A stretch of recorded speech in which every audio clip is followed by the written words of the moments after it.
Hello students, welcome back to another video. हमने new batch की classes start कर दी है हर एक सब्जेक्ट की, और आज की वीडियो में हम BA 6 सेमेस्टर के पॉलिटिकल साइंस के पेपर नंबर 2 का यूनिट नंबर 1 का पार्ट 3 पढ़ने वाले हैं, जिसमें हम पढ़ेंगे अंतर्राष्ट्रीय राजनीति का यथार्थवादी दृष्टिकोण यानी realist approach of international politics. Part 2 की वीडियो में आप लोगों ने हमारे साथ पढ़ा था अंतर्राष्ट्रीय राजनीति का आदर्शवादी दृष्टिकोण, और पार्ट 1 की वीडियो में आप लोगों को मैंने पढ़ाया था अंतर्राष्ट्रीय राजनीति क्या होती है। तो उसके बारे में सारी चीज़ें आपने पढ़ी हैं, तो आप वो दोनों वीडियो ज़रूर देखिएगा, तभी आप ये आगे का टॉपिक समझ पाएंगे। क्योंकि आपका जो हर एक टॉपिक होता है एक दूसरे से कनेक्ट होता है, तो मतलब आपको एक सीक्वेंस में पढ़ना होगा, तभी आप आगे की चीज़ों को समझ पाएंगे। तो जिन बच्चों ने वो 2 वीडियोस देखी हैं, तो चलिए बहुत अच्छी बात है, आज की क्लास को स्टार्ट करते हैं। ये जो टॉपिक है आपके लिए बहुत इंपॉर्टेंट है, और BA के एग्जाम में यहाँ से काफ़ी ज़्यादा क्वेश्चंस बनते हैं, और आप अगर मास्टर करेंगे पॉलिटिकल साइंस से तो भी ये चीज़ें आपके लिए इम्पोर्टेंट है। तो चलिए जानते हैं यथार्थवादी दृष्टिकोण क्या है। देखो, जो यथार्थवादी दृष्टिकोण है ना अंतर्राष्ट्रीय राजनीति का, ये आदर्शवादी दृष्टिकोण से पूरी तरीके से विपरीत है। यानी आपने इससे पहले पढ़ा था आदर्शवादी दृष्टिकोण में जो भी उसके समर्थक रहे उन्होंने नैतिकता की बात की है कि विश्व में नैतिकता होनी चाहिए, राजनीति नैतिकता के आधार पर होनी चाहिए, मूल्य होने चाहिए और युद्ध का कोई स्थान नहीं होना चाहिए। तो आप लोगों ने उसकी आलोचना भी देखी थी कि मार्गेनथाउ ने यह आदर्शवादी दृष्टिकोण की आलोचना की है। और अब जब यथार्थवादी दृष्टिकोण को आज पढ़ेंगे तो आप सबसे पहले जो नाम देखेंगे वो मार्गेनथाउ का ही है, क्योंकि उन्होंने ही इस दृष्टिकोण को काफी ज्यादा समर्थन दिया है। तो देखो, इस सिद्धांत में आप देखेंगे नैतिकता को स्वीकार किया गया है। अस्वीकार का मतलब कि यहाँ पर यथार्थवादी दृष्टिकोण में नैतिकता को ठुकराया गया है, मतलब कि राजनीति में नैतिकता नहीं होनी चाहिए, ये बात ये सिद्धांत कहता है। इस सिद्धांत में शक्ति को अत्यधिक महत्व दिया गया है, और शक्ति को महत्व देने वाले जो भी विद्वान हैं, यहाँ पर मैंने नाम भी नोट किया है, और आप सबसे ऊपर मार्गेनथाउ का ही नाम देखेंगे जब इस टॉपिक को पढ़ेंगे। तो क्योंकि मार्गेनथाउ ने यथार्थवादी दृष्टिकोण का समर्थन किया, और उन्होंने कहा कि जो राजनीति है वो केवल शक्ति के आधार पर चलती है, शक्ति के बल पर चलती है, ना कि नैतिकता के बल पर। और देखिए, इस दृष्टिकोण में यानी कि यथार्थवादी दृष्टिकोण में आप ये भी देखेंगे कि राज्य जो है शक्ति के माध्यम से राष्ट्रीय हितों की पूर्ति में लगे रहते हैं, और उन्हें इसके अलावा और कोई मतलब नहीं होता। यानी कि जितने भी राज्य होते हैं वो अपनी शक्ति का प्रयोग करके अपने राष्ट्रीय हित को पूरा करने में लगे रहते हैं। जो राष्ट्रीय हित है वो राज्यों के लिए सर्वोपरि होता है, और उसके लिए उनके अंदर जितनी भी शक्ति है वो उसका प्रयोग करेंगे। यानी विश्व के जितने भी देश हैं उन्हें अपने राष्ट्रीय हित को अगर पूरा करना है तो वो अपनी शक्ति लगाकर, अपनी शक्ति के माध्यम से अपने हितों की पूर्ति करेंगे। ये बात आप यथार्थवादी दृष्टिकोण में देखेंगे। और आपने इससे पहले देखा था कि हर एक चीज़ नैतिकता के माध्यम से, सहयोग के माध्यम से, समझौते के माध्यम से होनी चाहिए, लेकिन इस यथार्थवादी दृष्टिकोण में आप वो सारी चीज़ें बिल्कुल भी नहीं देखेंगे। सो आई होप कि आप इसका परिचय तो समझ ही गए होंगे कि यथार्थवादी दृष्टिकोण अब तक क्या है, ये आप समझ गए होंगे। आइए अब इसके समर्थकों के नाम जानते हैं। देखो, यथार्थवादी के समर्थक रहे हैं George Kennan, Reinhold Niebuhr, George Schwarzenberger, doctor Henry Kissinger, Morgenthau. तो मार्गेनथाउ का तो नाम आप सबसे ऊपर ही लिखिएगा एग्जाम में। अब जानते हैं, देखो, ये जो यथार्थवादी विचारधारा है वो 18वीं और 19वीं शताब्दी में बहुत ही ज़्यादा प्रचलित रही, क्योंकि देखो, जब द्वितीय विश्व युद्ध समाप्त हुआ उसके बाद ही यथार्थवादी विचारधारा प्रचलित रही 18वीं शताब्दी से लेकर 19वीं शताब्दी तक। देखिए, अंतर्राष्ट्रीय राजनीति का यथार्थवादी दृष्टिकोण पूर्व मान्यताओं और आदर्शों के स्थान पर ऐतिहासिक घटनाओं को अपना आधार मानता है। ये अनुभव और तर्क पर आधारित होता है, वास्तविकता पर आधारित होता है, जबकि आपने देखा आदर्शवादी दृष्टिकोण नैतिकता पर आधारित होता है। यथार्थवाद अंतर्राष्ट्रीय राजनीति का एक प्रमुख सिद्धांत होता है, और ये सिद्धांत ये मानता है कि जो अंतर्राष्ट्रीय संबंध होते हैं उनमें शक्ति और राष्ट्रीय हित सबसे महत्वपूर्ण होते हैं, ना कि नैतिकता या आदर्श। यानी कि नैतिकता के माध्यम से राजनीति हो ही नहीं सकती। हर राष्ट्र जो होगा वो अपने राष्ट्रीय हित को सबसे ऊपर रखता है, और उसको पूरा करने के लिए वो शक्ति का प्रयोग करता है, और चाहे जितनी अधिक उसे शक्ति लगाने पड़े वो लगाएगा। और यहाँ पर आपको एक बात और याद रखनी है कि जब यथार्थवादी दृष्टिकोण आप पढ़ते हैं तो आप यही देखते हैं कि शक्ति सबसे महत्वपूर्ण है राजनीति में। तो हर राष्ट्र के लिए अपने राष्ट्रीय हित ऊपर है।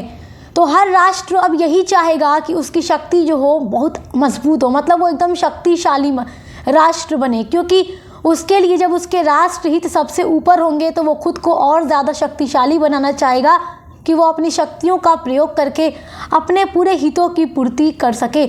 और देखो, अगर वो नैतिकता की ओर थोड़ा सा भी देखेगा तो उसकी शक्ति गिरने लगेगी। तो यहाँ पर नैतिकता इसलिए बिल्कुल भी नहीं होती। तो मॉर्गनथाउ ने यही कहा था कि राजनीति में नैतिकता नहीं हो सकती, सहयोग नहीं हो सकता। उन्होंने इन सारी चीज़ों को एकदम नकार दिया, इन सब चीज़ों का विरोध कर दिया है। राजनीति में इन्होंने केवल बल दिया है तो शक्ति को ही बल दिया है कि सबसे ऊपर शक्ति ही होती है। ये जो सिद्धांत है केवल वास्तविकता पर जोर देता है, ना कि नैतिकता पर। देखिए, यथार्थवादी दृष्टिकोण इस बात पर जोर देता है, इस बात पर बल देता है कि जो भी विदेश नीति संबंधी निर्णय लेने चाहिए वो राष्ट्रीय हित के आधार पर लिए जाने चाहिए, न कि नैतिकता के आधार पर या नई भावनात्मक मान्यताओं के आधार पर। यानी कि नैतिकता या भावनात्मक मान्यताओं के आधार पर कोई भी विदेश नीति संबंधी निर्णय नहीं लिए जाने चाहिए, वो राष्ट्रीय हित के आधार पर ही लिए जाने चाहिए। देखिए, यथार्थवादी सिद्धांतकार जो होते हैं वो शक्ति राजनीति को ही अंतर्राष्ट्रीय संबंध का मूलभूत नियम मानते हैं। यानी कि अंतर्राष्ट्रीय राजनीति का जो मूलभूत नियम है वो शक्ति ही है। देखिए, यथार्थवादी दृष्टिकोण का प्रमुख प्रवक्ता हैंस जे मॉर्गनथाउ को माना जाता है और उन्होंने अपनी सबसे प्रसिद्ध पुस्तक पॉलिटिक्स एमंग नेशंस में यथार्थवादी उपागम के 6 सिद्धांत दिए हैं। तो बुक का नाम आप नोट कर लीजिएगा, क्योंकि जिनका ऑब्जेक्टिव्स टाइप पेपर होता है उनके लिए ये एक इम्पोर्टेंट क्वेश्चन है। मॉर्गनथाउ की बुक का नाम है पॉलिटिक्स एमंग नेशंस, जिसमें उन्होंने यथार्थवादी उपागम या यथार्थवादी दृष्टिकोण के 6 सिद्धांत दिए हैं। मॉर्गनथाउ ने ही यथार्थवाद को सैद्धांतिक आधार पर खड़ा किया है। तो आइए उन सिद्धांत के बारे में जानते हैं। मॉर्गनथाउ के जो 6 सिद्धांत हैं उनको समझने से पहले हम उनके द्वारा दी गई एक परिभाषा देखेंगे। ये परिभाषा बहुत ही इम्पोर्टेंट है, आप इसको एग्जाम में लिखकर पूरा नंबर पा सकते हैं, क्योंकि अक्सर परिभाषा लिखने पर नंबर अच्छा मिल जाता है। तो देखिए, मॉर्गनथाउ के अनुसार अंतर्राष्ट्रीय राजनीति प्रत्येक राजनीति की भांति शक्ति संघर्ष है। क्या है? शक्ति संघर्ष है। अंतर्राष्ट्रीय राजनीति का अंतिम लक्ष्य चाहे कुछ भी हो, शक्ति सदैव तात्कालिक उद्देश्य रखती है। समझ में आया? यानी ये शक्ति पर ही तो बल देते हैं। अब चलो देखते हैं मॉर्गनथाउ यथार्थवाद के 6 सिद्धांत। मॉर्गनथाउ महोदय ने यथार्थवाद के जो 6 सिद्धांत दिए हैं उनमें पहला सिद्धांत है राजनीति पर प्रभाव डालने वाले सभी नियमों की जड़ मानव प्रकृति में निहित होती है।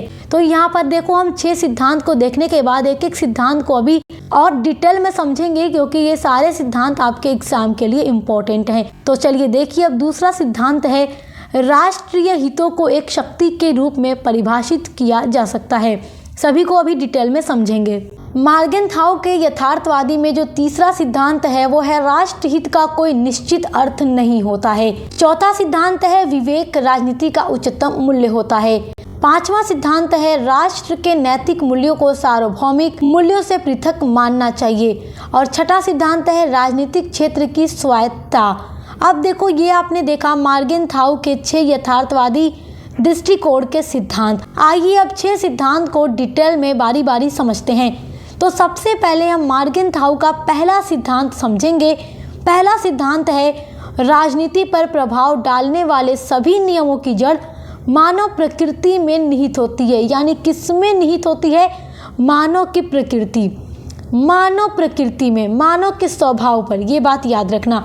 तो देखिए, जो राजनीति है वो कुछ वस्तुनिष्ठ नियमों के द्वारा संचालित होती है और उनकी जड़ें क्या होती हैं? मानव स्वभाव में निहित होती हैं। और इन वस्तुनिष्ठ नियमों को समझ कर ही हम अंतर्राष्ट्रीय राजनीति को समझ सकते हैं और उनका अध्ययन कर सकते हैं। यानी जब हम उन वस्तुनिष्ठ नियमों को समझ जाएंगे तो हम अंतर्राष्ट्रीय राजनीति को भी समझ पाएंगे और उनका अध्ययन कर पाएंगे।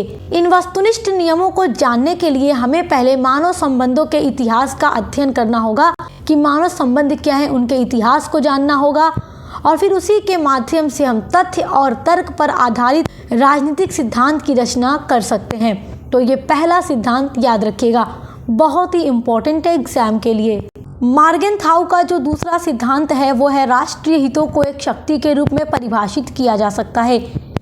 देखिए, हर राज्य का मुख्य उद्देश्य अपने राष्ट्र हित को सुरक्षित करना होता है और इस हित को शक्ति के रूप में देखा जा सकता है। यानी कि हर राष्ट्र अपने राष्ट्र हित को पूरा करने के लिए, उसको सुरक्षित रखने के लिए जहां तक मुमकिन हो शक्ति का प्रयोग करता है, तो उसको हम शक्ति के रूप में देख सकते हैं। तो इसलिए मॉर्गनथाउ का कहना है कि राष्ट्रीय हितों को एक शक्ति के रूप में भी परिभाषित किया जा सकता है।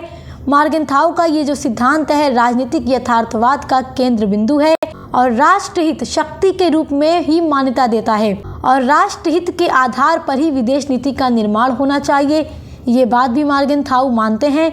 और इस प्रकार राजनीति से शक्ति को हम अलग नहीं कर सकते, यानी जो राजनीति और शक्ति है वो अलग अलग नहीं हो सकती, पृथक नहीं हो सकती। अब देखिए, मॉर्गनथाउ ने यथार्थवाद दृष्टिकोण का जो तीसरा सिद्धांत दिया है वो सिद्धांत है राष्ट्रहित का कोई निश्चित अर्थ नहीं होता है। यानी कि जो राजनीतिक यथार्थवाद है वो ये मानता है कि राष्ट्रीय हित ही अंतर्राष्ट्रीय राजनीति का सार है और जो राष्ट्रीय हित है वो समय, स्थान या राजनीतिक परिस्थितियों के साथ साथ बदलता रहता है।